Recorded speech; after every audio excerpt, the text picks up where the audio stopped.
እግዚአብሔር አለ አደምን ሐዘው አለ እግዚአብሔር አለ ወላዲተ አምላክን አለ ሰርቋል የሰው መዝሙር ሰርቋል ቡና የህዝብ ዜማና የሰው ዜማን መጀመሪያ ለይ።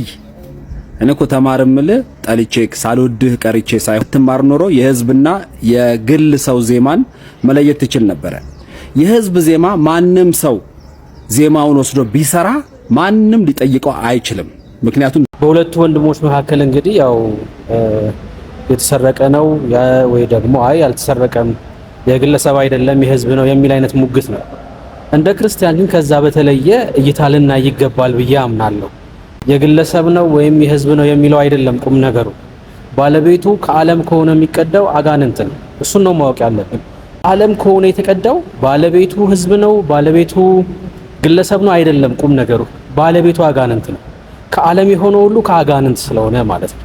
እና የህዝብ ነው የእሱ አያስኬድም። እንደ ክርስቲያን ቆም ብለን ልናስብ ይገባል። ምንጩ ማን ነው ነው ዋናው ቁም ነገር። ከየት ነው የተቀዳው?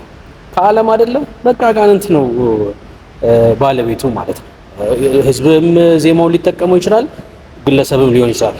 ጠያቂ ስለሌለው ብቻ አይ የግለሰብ አይደለም የህዝብ ነው የሚለው አካሄድ በጣም አደገኛ ነው እንደ ክርስትና ማለት ነውና ስጋን ስላስደሰተ ስላስጨፈረን ብቻ አሚን ብለን እንቀበላለን ማለት አይደለም። በማስተዋል ልናደርግ ይገባል።